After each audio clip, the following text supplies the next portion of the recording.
если эта шахматная доска означает больше, чем просто игру? Что, если она символизирует культурный конфликт, иллюстрирует философское и религиозное столкновение, которое разрешится в этой комнате? За шахматной партией сошлись еврейско-немецкий философ Моисей Мендельсон и швейцарский писатель и богослов Иоганн Каспар Лаватер. Стоя за столом, за игрой наблюдает известный драматург и теоретик литературы Готхальд Ефраим Лессинг. Действие происходит в берлинской квартире Мендельсона, и это воображаемая сцена встречи интеллектуалов XVIII века. В действительности такой встречи не было. Мориц Даниэль Оппенгейм – один из первых художников еврейского происхождения в новейшей истории европейского искусства, кому удалось сохранить свою веру и в то же время стать крупной фигурой для немецкой культуры XIX века. Оппенгейм в сюжете картины мастерски соединяет два важных сюжета из истории немецко-еврейских культурных взаимоотношений. На полотне он изображает интеллектуальную полемику Мендельсона и Лаватера, а также тесную дружбу Мендельсона и Лессинга. Реальные встречи Мендельсона и Лаватера состоялись в 1763 или 1764 году, когда швейцарский теолог вовлек еврейского мыслителя в полемику об основах христианства и безуспешно пытался убедить Мендельсона отказаться от своей веры и принять христианство. Этот богословский спор двух философов стал одним из самых важных сюжетов интеллектуальной жизни Германии второй половины XVIII века, в то время как дружба Мендельсона и Лессинга стала символом хаскалы, то есть еврейского просвещения, и стала своеобразным олицетворением возможности гармоничного существования немцев и евреев. В XVIII веке в Берлине проживало более 3000 евреев, которые все еще не имели гражданских прав. У них был особый юридический статус, который давал им право на проживание и профессиональные занятия. Это было гарантировано письмами о защите. Однако такое право могло быть в любое время произвольно отменено. Моисей Мендельсон, ставший ведущей фигурой еврейской берлинской общины, был родом из города Десау, сын бедного переписчика Торы. Когда его наставник, раввин Давид Хиршель Френкель, переехал в Берлин, юный Мендельсон последовал за ним.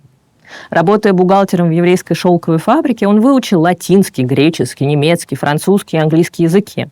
Углубился в изучение философии и эстетики, но оставался при этом глубоко набожным евреем. Мендельсон приобрел репутацию еврейского Сократа. В 1763 году берлинская еврейская община почтительно освободила его от уплаты общинных налогов. Он стал символом того, что еврей может быть одновременно в двух мирах – традиционном еврейском и современном светском. Дружба Мендельсона с Лессингом стала важным примером гармоничного взаимодействия евреев и неевреев.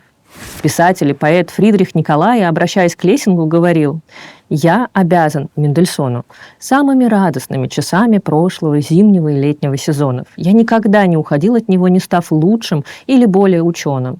И это было невероятно для того времени, ведь редко кто из неевреев так тепло отзывался о евреях».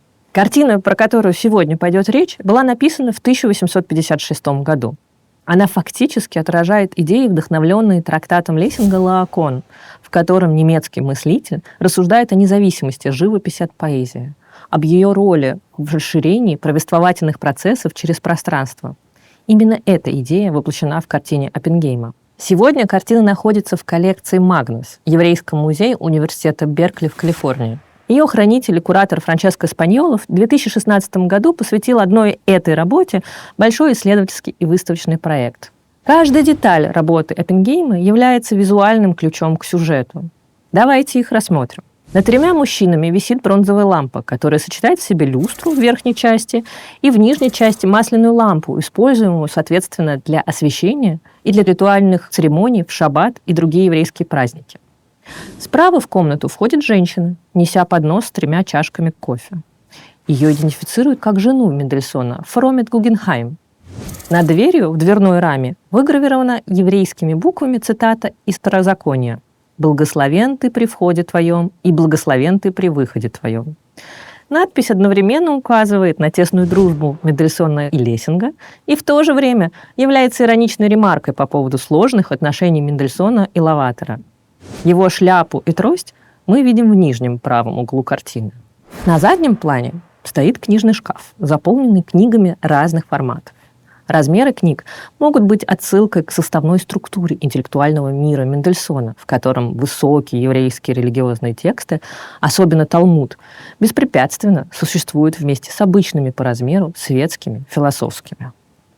Рядом с полкой, слева на стене, висит оформленный мизрах, настенный знак, указывающий направление на восток в сторону Иерусалимского храма, в котором следует молиться согласно еврейскому обычаю. Это вместе с шаббатной лампой, висящей с потолка, чашей на стене для ритуального омовения рук, головным убором, анахронично помещенным на голову Мендельсона, ведь ни один современный иконографический источник не изображает Мендельсона с каким-либо головным убором, а также ритуальные кисточки талита, которые видны под красным пальтом Мендельсона, и еврейская надпись на дверной раме.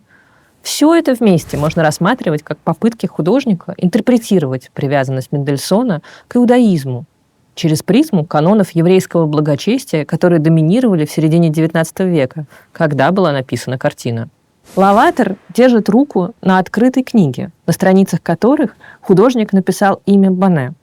Речь идет о переводе трактата швейцарского натуралиста и философа Шарля Бане «Философский полингенез», который подготовил Лаватер. В нижнем левом углу лежит большая книга с неразличимой надписью и датой 1770 год. Художник дает нам год воображаемой встречи. Идеи Бане использовались Лаватером в его полемике с Мендельсоном о сути христианства. Очертания профиля Мендельсона, возможно, были основаны на силуэте, изображенном в уже собственном сочинении Лаватера «Физиогномика», в том, котором он формулирует идею о том, что природа человека отражается на его внешности, в его фигуре, голове, чертах лица.